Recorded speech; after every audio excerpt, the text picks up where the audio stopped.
has been fun, actually, this year for a while. And you're at the epicenter of one of the hottest markets, of course, private credit. I don't think people realize how fast you've grown in such a short amount of time, and even bigger goals ahead. Yeah. Let's start with the environment. This higher interest rate environment on the precipice of maybe a rate cut this year, how it impacts the way that you're thinking about investing. Yeah, I think one of the reasons why people are drawn to private credit, aside from the fact that it's had durable performance for a very long time and it's a growing market, is most private credit instruments are floating rate. So almost perversely, the higher rates go and the longer they stay high, the better the return performance, right? So clearly a lot of capital is being just drawn to the IRR opportunity.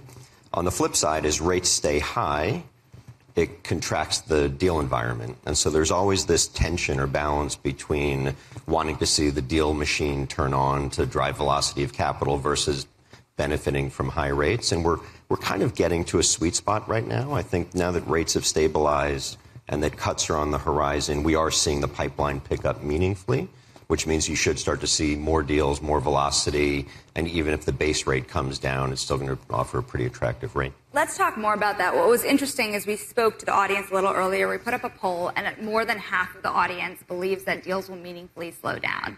And so what are the signs of a pickup? How meaningful could that pickup be? Well, half the people thought deals were going to slow. Right. Interesting. I think in the private markets, what really drives flow is the weight of capital, is the way that I think about it. I mean, most institutional equity that supports the private deal environment has a time limit on it, 3 to 5 years to invest. And obviously, you're always trying to find the right opportunity to invest where you can benefit from earnings or cash flow growth and capture multiple expansion. We're in this time now where people have been on the sidelines for quite some time. Investors are clamoring to get capital back. So that creates some tension for people to start to monetize performing companies. And as the dry powder ages, there's also a catalyst for deal opportunities. So I can only say in our pipelines, we're seeing a meaningful acceleration in deal flow. So I would actually take the other side of the trade. 50%. So what do you think about this condition private equity is in? There's been so much talk about this liquidity crunch investors are feeling. How much of that is being satisfied in the credit markets through kind of more esoteric financings we're seeing out there? Yeah, it's real. I mean, this DPI issue is absolutely real. It has not resolved itself. If you look at private equity just as one piece of the institutional equity market, there are 3 times as many dollars invested than uninvested, right? So you have about $3.5 trillion in the ground that needs to get resolved versus about $1.5 trillion that's wanting to be invested. So if you're a private equity manager, you're trying to decide, do I take my capital and put it into my existing portfolio to either defend what I own or to try to grow it and create more value? Or do I use to your point, some creative financing to extend the duration or the runway of what I own and then try to put the capital into the new market environment? And everyone's taking a different approach. It's a function of where you are in your life cycle, what the prospects for your fundraising are based on returns, but everyone is dealing with that. Even the highest performing PE firms, you're seeing slower fundraising. And in this deal environment, you have to start thinking creatively about how to get liquidity back to your investors. So secondaries, continuation funds, minority sales, private credit, refinancings, all of those things are on the table. How exciting is, for you, the private equity versus private credit opportunity these days? It's funny. I view it all as one spectrum, and I think this is why maybe private credit is growing and getting the attention that it is. Any asset that we invest in, whether it's a company or a piece of real estate, has an unlevered free cash flow associated with it. And as the markets evolve and we innovate, it's really just a question of where do you want to attach to that asset. And in most markets, at the very early stage, sports being one, as Josh and Jason were just talking about, capital structures are pretty simplistic, right? Banks, equity, or banks, high net worth individuals. And as the markets grow and evolve, we all get quite creative and innovative of trying to figure out where we want to attach. And so, private credit, growth in private credit is in fact an extension of people's positive experience in private equity.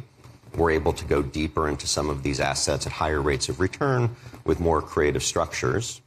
But we have capped upside in a lot of these, right? So in some of our opportunistic credit mandates, we're actually creating debt-like instruments that have equity upside.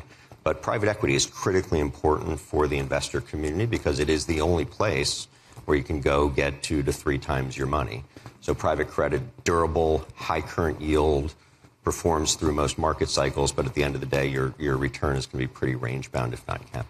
Now, it was interesting. A day ago, we had a boatload of debate on this stage about private credit risks, opportunities, cracks in the market. So let's hear it from you.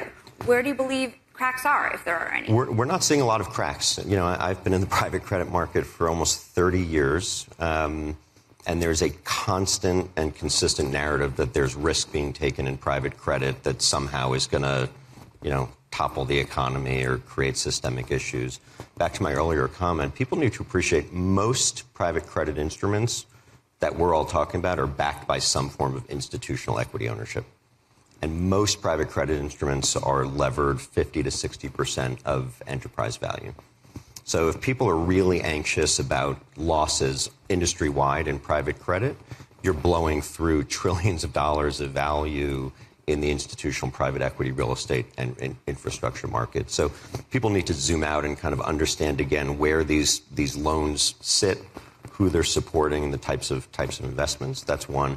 Two, you know, we have close to 4,000 middle market investments at Ares, and the credit performance has been incredibly strong. You know, default rates are low, interest coverage is healthy, EBITDA is growing in the, you know, low double-digit range. So, yeah, we feel pretty good about it. I think it's all a little overblown, to be honest.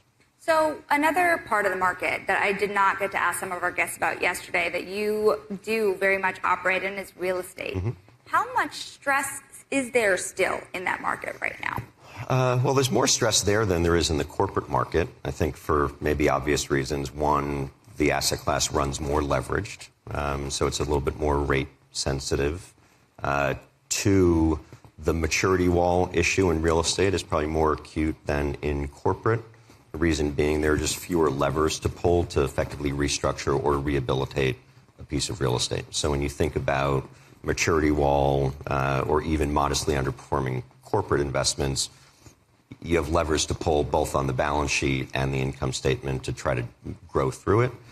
You own a building, it's leased or it's not leased, the rent, you know, covers your debt service or it doesn't, and that's basically it. So the math of the asset class clearly sets up just for more acute stress.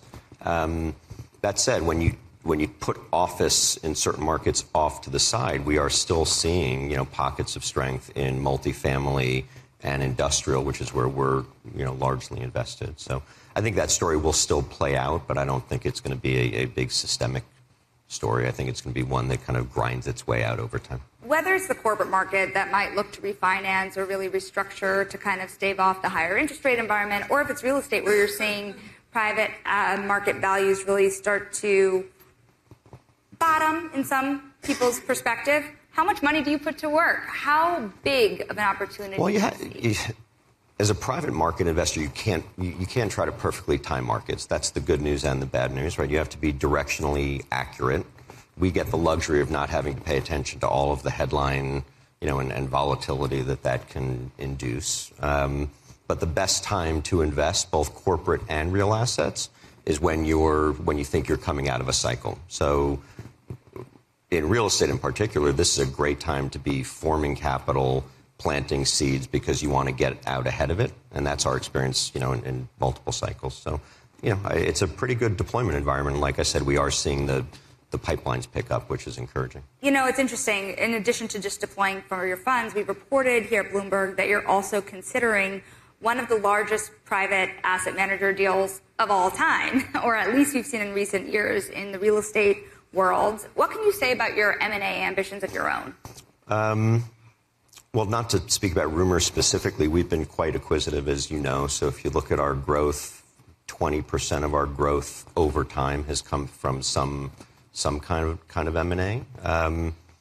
I have a very strong view that these markets will continue to consolidate. And the reason that they're going to consolidate is, from the manager's perspective, there's huge benefit to scale. right? The larger we get, the more people we can have. The more people we have, the more deals we can do. The more deals we do, the more information we get. The better information we get, the better our investment performance, and then we get more AUM. And so there's this virtuous circle and cycle that scale creates in private markets, and people are beginning to see that. Investors are putting more of their dollars with fewer managers because they see that opportunity for outperformance, and they also see a huge efficiency. So most large institutional investors you talk to will tell you that they're shrinking their investor roster from, call it 100 to maybe 20 managers to try to drive efficiency and deeper partnership.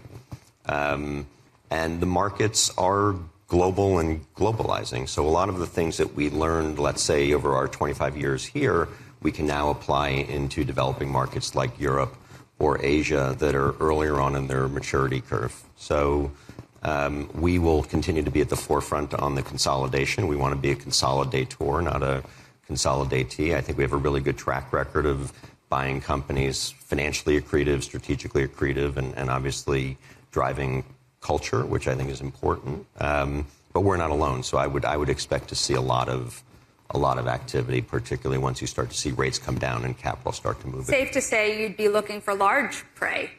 Well, it's all relative, right? So what was large 10 years ago isn't quite so large now. So, with a market cap that's $40 to $45 billion, we can actually do some pretty transformational things in large markets while making sure that we're managing the right risk. So let's talk a little bit about another growth area for you, which is wealth. And there have been a lot of questions in this market. A lot of asset managers trying to make their private asset management business more amenable to the retail channel. How do you do that? You've seen some very high-profile examples of jitters in the markets. Starwood, for example, limiting redemptions for investors. How do you navigate an environment it's a good question, and maybe I'll just talk philosophically, and then we can talk specifically about how you do it. I'm a big believer in the importance of democratizing access to alternatives. For decades and decades, the world of alternatives was really only available to institutions, and so yes, individuals were able to access it, but it was indirectly as a beneficiary in a pension fund. And so the opportunity for them with a sophisticated advisor and a sophisticated investment manager to get access to some of these outcomes, I think is critically important. So big believer that it needs to happen, and big believer that it will continue to grow just because I think the advisor community sees value in it.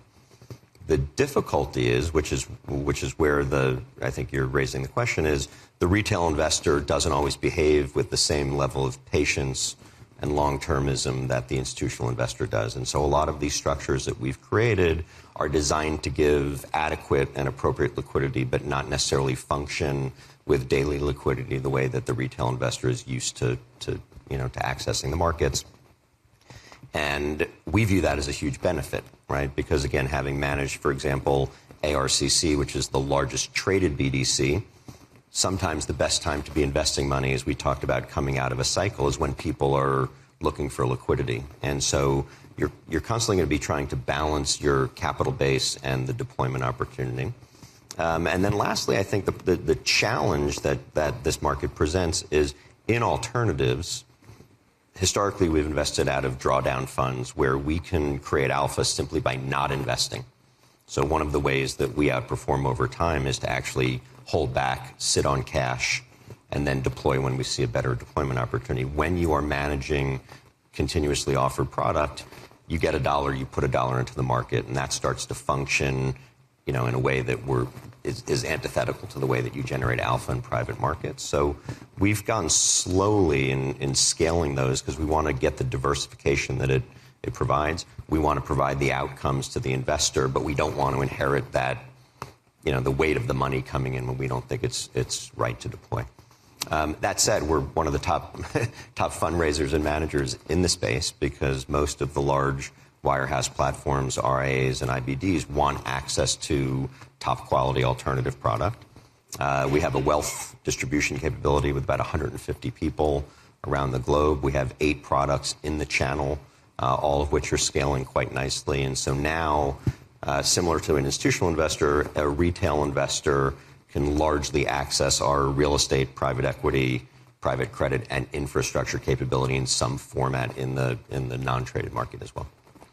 We are going to switch to sports, too. Okay. Because that's the fun stuff. It's also the place we're getting a lot of questions from the audience as well. And, of course, that's both through Aries' own involvement. And, of course, you are a part owner of the Baltimore Orioles. And so if you think about sports, how much investor interest can you draw? You know, we have reported that you are one of the firms close to the NFL process as well. What does this mean for the amount of money that can come into different leagues? Well, I hinted at it earlier, so maybe I'll repeat it. That this is a new asset class, right? So if you think about the structure of the sports landscape, just teams and leagues, putting aside stadium redevelopment projects and media rights securitizations and youth sports and all of the things that, right? So this is a huge ecosystem of assets. But if you just go to the team and league level, up until COVID, the structure of the market was pretty simplistic. It was bank capital and rich people.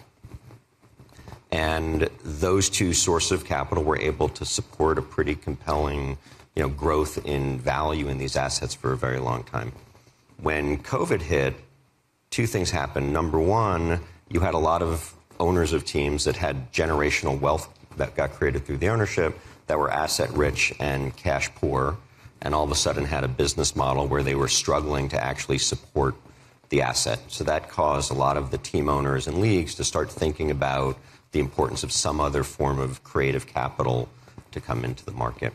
And that really is when we leaned in at Ares to start building in earnest what is now a pretty large sports investment franchise.